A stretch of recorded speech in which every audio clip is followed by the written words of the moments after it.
Mes amis et frères, chers parents panafricains et panafricaines, soyez salués. Du côté de l'Ukraine, ça ne va pas. Non. Non. Ça ne va pas. Ça ne va pas. Même aujourd'hui le 5. Aujourd'hui le 5, Zelensky, il y a moins d'une heure, il vient de prendre la parole. Zelensky vient de parler au monde entier parce que ça ne va pas dans son pays. Les frappes quotidiennes et régulières russes continuent de faire effet.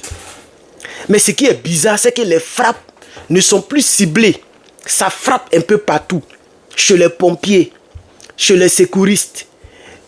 Partout il pleut, ça pleut des missiles. Et Zelensky est sorti de sa tanière. Il a fait une déclaration à la télévision nationale. Nous allons vous donner les détails. Les frappes régulières russes ont été intensifiées. Mais la Russie n'a pas encore répondu quant aux attaques de drones dans plusieurs bases russes sur les bombardiers russes. Il faut dire qu'à cet effet, les bombardiers russes seront réparés. Je pense que le ministre des Affaires étrangères, est-ce que c'est le ministre des Affaires étrangères? En tout cas, Sergueï Lavrov, c'est le ministre des Affaires étrangères, non? Voilà. Il a dit ça sur un média russe, que les avions qui ont été bombardés par l'Ukraine seront réparés. Il paraît que c'est quelques avions qui sont totalement endommagés. Mais il y a plusieurs, parmi les avions touchés, plusieurs sont réparables. Ça, c'est un. Donc, la flotte aérienne nucléaire, les avions qui ont été bombardés sont capables de transporter les armes nucléaires. Cette flotte-là sera réparée, sera rétablie. Donc, ce qui se passe en Russie, c'est que les militaires russes ont reçu l'ordre de continuer comme si rien n'était. Mais il y a d'autres équipes, qui sont mises sur pied pour pouvoir planifier la réponse. Parce que la réponse doit être une réponse très solide à l'image de la puissance militaire du pays. C'est pourquoi ça prend le temps. Mais les frappes régulières étouffent déjà l'Ukraine.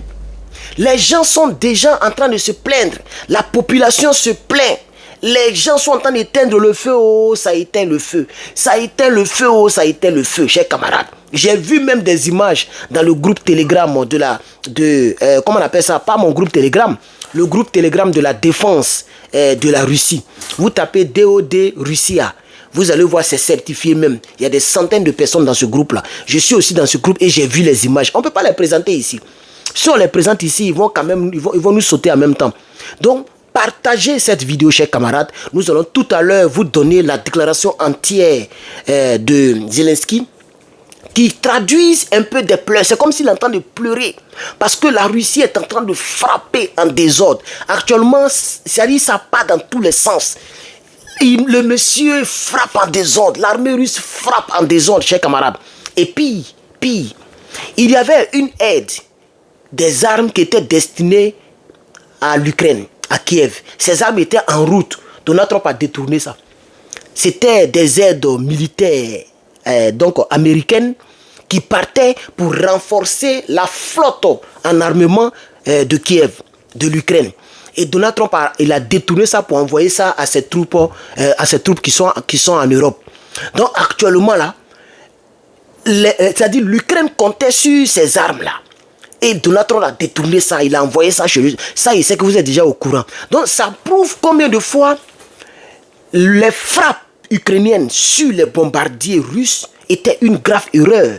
Parce que jusqu'à présent, les Allemands n'ont pas encore fourni les Taurus, les fameux missiles Taurus qui vont à plus de 500 km pour frapper. Les Allemands n'ont pas encore fourni. Donc, l'Ukraine est limitée côté armement. C'est vrai que l'Ukraine fabrique des drones. Je l'avais dit un jour. Il faut que je répare cette partie-là parce que je n'avais pas bien dit. J'ai dit que l'Ukraine ne faisait que le montage. Mais en réalité, l'Ukraine même fabrique même des drones. Et ces usines-là de fabrication de drones et d'armes-là ont été touchées hier par les frappes russes. Et aujourd'hui, c'est les pompiers, les secouristes. Il paraît même que les centres d'ambulance, ça pleut partout dans le pays, chers camarades. Alors Zelensky a fait sa sortie. Rassure-toi de me donner un partage, 2 partages, 5 partages. Vous pouvez partager dans le groupe. Vous cliquez sur groupe et vous allez partir dans le groupe Et c'est d'abord que vous allez cocher les groupes là. Et quand vous partagez une fois, ça partage dans plusieurs groupes à la fois. Faites cela, moi je ne peux pas partager. Mettez beaucoup de j'aime, et puis encouragez-moi. Abonnez-vous si vous n'êtes pas abonné. Activez la cloche de notification, ça nous donne la force de continuer l'information. Je sais qu'il est déjà tard chez vous, mais je voulais quand même moi en finir avec cette partie-là. Voici ce que Zelensky dit. Et ça c'est la photo récente. Il a même porté lunettes. Voilà, cette fois-ci il a porté lunettes. Zelensky qui ne porte pas les raies là, cette fois-ci il a porté raies. Le voici qui est là, j'ai zoomé. Voilà, le voici qui est là. Ça, c'est sa photo récente. Voilà. Ok? Voilà, aujourd'hui. Sa barbe a commencé à devenir blanche. Il n'a rien compris encore. Alors, Zelensky dit, voilà toute la déclaration. Lors de la frappe d'aujourd'hui, il parle d'aujourd'hui le 5, lors de la frappe russe d'aujourd'hui sur Prilouki, c'est comme ça, voilà, c'est une région. Dans la région de Ternihiv, des drones russes ont tué la famille d'un secouriste ukrainien. Les pompiers là. Les drones sont tombés dans une maison. La maison appartenait à la famille d'un secouriste. Et même les pompiers, leur base ou les véhicules quittent pour aller éteindre le feu là. Le truc est tombé là-bas encore. Bon, on va dire projectile parce que tout ce qu'on dit maintenant, on est restreint. Donc projectile est tombé là-bas encore. Des attaques ont également eu lieu à Kharkiv aujourd'hui le 5, dans la région de Soumy, la région de Donetsk, la région de Nikopol, la région de Zaporizhia et dans plusieurs villages de la région de Kherson. C'est lui qui fait le rapport maintenant. C'est lui qui parle encore, ça continue. C'est ce que la Russie se permet au quotidien depuis un bon moment. Et que le monde, malheureusement, continue de tolérer. Le monde ne réagit pas. Mais nous, Ukrainiens, nous constatons combien de personnes dans le monde restent à nos côtés. Notre équipe est actuellement à Washington pour des négociations. Des responsables, des militaires, des représentants du bureau du procureur de la République donc ukrainienne. Des réunions ont eu lieu au Congrès américain avec l'administration américaine de Donald Trump.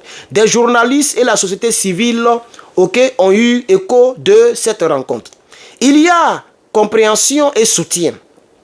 Nous comptons sur des mesures fortes.